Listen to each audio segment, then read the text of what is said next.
Livre de la Genèse, chapitre 23. La vie de Sarah fut de 127 ans, telles sont les années de la vie de Sarah. Sarah mourut à Kirjat Arba, qui est Hébron dans le pays de Canaan, et Abraham vint pour mener deuil sur Sarah et pour la pleurer.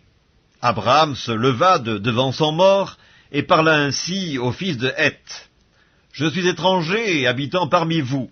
Donnez-moi la possession d'un sépulcre chez vous pour enterrer mon mort et l'ôter de devant moi. » Les fils de Heth répondirent à Abraham en lui disant, « Écoute-nous, mon Seigneur, tu es un prince de Dieu au milieu de nous. Enterre ton mort dans celui de nos sépulcres que tu choisiras. Aucun de nous ne te refusera son sépulcre pour enterrer ton mort. » Abraham se leva et se prosterna devant le peuple du pays, devant les fils de Heth.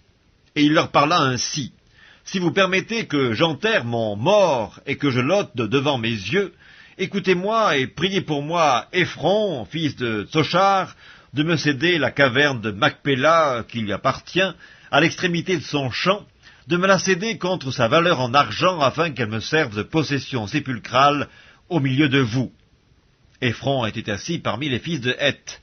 Et Ephron, le Héthien, répondit à Abraham, en présence des fils de Heth et de tous ceux qui entraient par la porte de sa ville, « Non, mon Seigneur, écoute-moi. Je te donne le champ et je te donne la caverne qui s'y trouve.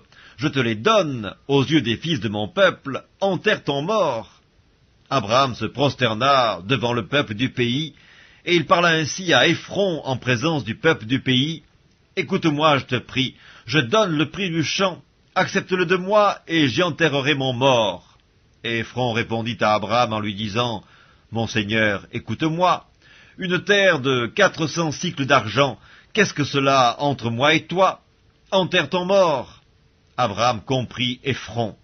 Et Abraham pesa à Ephron l'argent qu'il avait dit en présence des fils de Heth, 400 cycles d'argent ayant cours chez le marchand.